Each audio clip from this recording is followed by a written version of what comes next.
Okay, so panglimang bahagi ng pananalita ay ang pang-ukol. Ang pang-ukol ay bahagi ng pananalitang nag-uugnay sa pangalan, panghalip, pandiwa at pang-abay na pinag-uukulan ng kilos, gawa, ari, balak o layon. Mayroon tayong dalawang pang-akat ng pang-ukol. Ang una ay ginagamit na pangalang pangbalana. Mga halimbawa nito ay ukol sa, laban sa, hinggil sa, ayon sa, tungkol sa at para sa. Bawa sa pangungusap. Ukol sa Pilipino ang paksa ng usapin.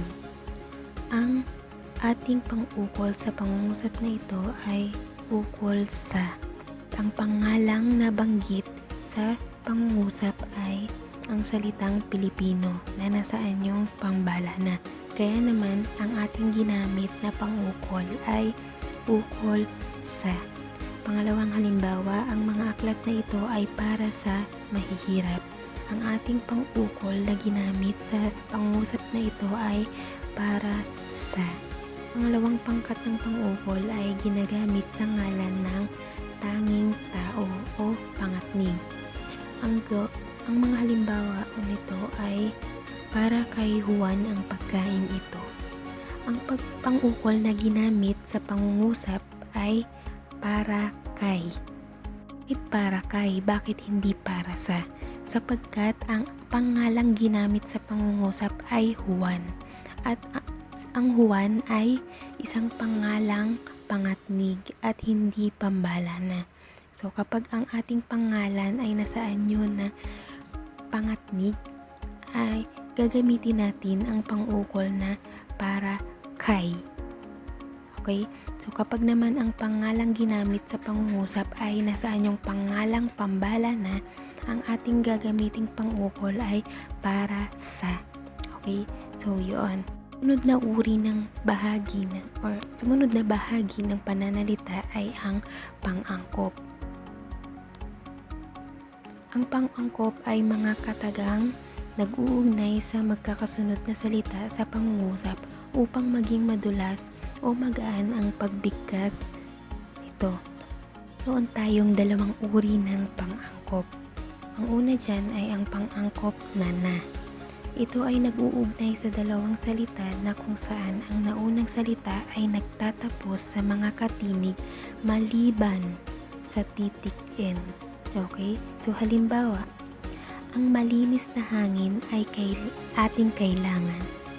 So ang ating pang-angkop na ginamit ay na sapagkat ang salitang malinis ay nagtatapos sa katinig S. Kaya naman ginamit natin na pang-angkop ay na. Sumunod naman na uri ng pang-angkop ay ang pang-angkop na nang. Para saan naman daw ginagamit ang nang? Ito ay sinusulat karugtong ng mga salitang nagtatapos sa patinig. Ano-ano ba ang ating mga patinig? Ito ay ang A, E, I, O, U. Gagamitin lang daw natin ang pang-angkop na nang kapag ang salita ay nagtatapos sa mga iyon. Limbawa, siya ang naunang pumasok. Namit natin ang pang-angkop na nang karugtong ng salitang nauna sapagkat ang salitang nauna ay nagtatapos sa patinig A. Okay? Ang pitong bahagi ng pananalita ay ang pang-uri. Ang pang-uri ay isang bahagi ng pananalita na binabago ang isang pangalan. Karaniwang isinasalarawan nito o ginagawang mas partikular. Bawa, matamis ang inihaing mangga ni Aling Ising. Ang salitang matamis ang ating pang-uri sa pangungusap. Pangalawang halimbawa, napakaganda nga ng bestidang iyan. Ang salitang napakaganda ang ating pang-uri sa pangungusap na ito. At ang pangatlong halimbawa, libo-libong tao ang dumagsa sa pagtitipon na kung saan ang salitang libo-libo ang ating pang-uri sa pangungusap. Okay? So, pangwalong bahagi ng pananalita ay ang pang-abay. Ang pang-abay ay bahagi ng pananalitang nagbibigay turing sa pandiwa, pang-uri o kapwa pang-abay. Mayroon tayong iba't ibang uri ng pang-abay. Ang una ay ang pang-abay na pamaraan. Ito ay tumutukoy sa paraan kung paano ginawa ang isinasaad na aksyon ng pandiwa. Halimbawa, taimtim na pinakinggan ang kanyang awitin. Ang pang-abay na ginamit sa pangungusap na ito ay ang salitang taimtim at ang aksyon o kilos na ginamit o kilos na salitang ginamit sa pangungusap na ito ay ang salitang pinakinggan. So, paano daw pinakinggan? Mataimtim. So, yun yung purpose ng pang-abay. Kung paano ginawa ang isinaad na aksyon ng pandiwa. Okay?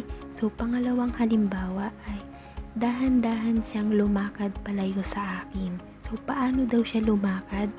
Dahan-dahan. Okay, so ang ating pang-abay sa pangungusap ay ang salitang dahan-dahan.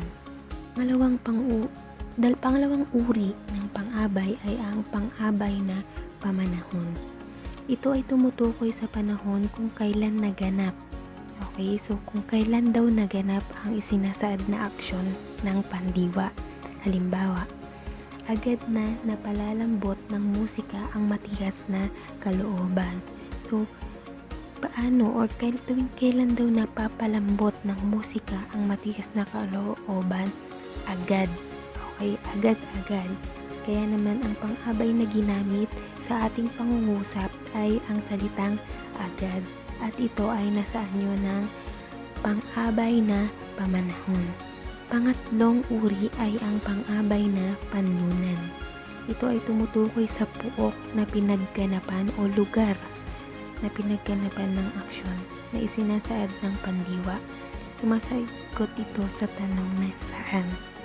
Halimbawa, umawit si Nelsa sa isang amateur singing contest sa radio. Saan daw umawit si Nelsa? Sa radio.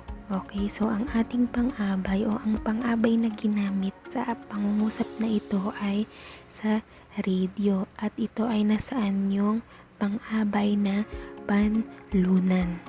Pang-apat na uri ng pang-abay ay ang pang-abay na pang-agam. Nagsasaad ito ng pag-aalinlangan at walang katiyakan. Ginagamit daw ang pang-abay na pang-agam kung ang kaisipan ay walang katiyakan. Halimbawa, marahil umuwi kami sa probinsya bago magpasko. Ang ating pang-abay na ginamit sa pangungusap ay ang salitang marahil na naghahayag o nagsasaad na ang kaisipang uuwi kami sa probinsya ay wala pang katiyakan. Okay? Pangalawang halimbawa, tila masyadong mabagal ang takbo ng trapiko ngayon. Ang pang-abay na ginamit sa pangungusap na ito ay ang salitang tila na nasaan nyo ng pang-agam. Panglima, ang pang-abay na panang-ayon. Ito ay nagsasaad ng pagpapatotoo o pagsang-ayon. Pagsang-ayon sa isang kaisipan. Halimbawa, tiyak na mahusay sa pagtugtog ang pangkat natin ngayon.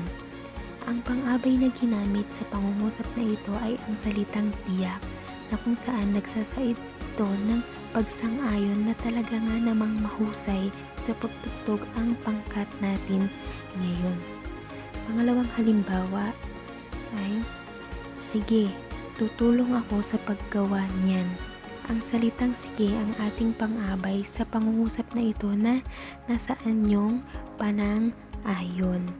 Kung mayroon tayong pang-abay na panang-ayon, meron din tayong pang-abay na pananggi na kung saan ito ay nagsasaad ng pagtutol o di pagsang-ayon.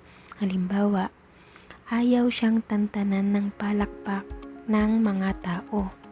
Ang salitang ayaw ang naghahayag o nagsasaad ng pagtutol sa kaisipang ayaw siyang tantanan ng palakpak ng mga tao. Okay? So, sunod na halimbawa, walang maidudulot na kabutihan ang panunukso.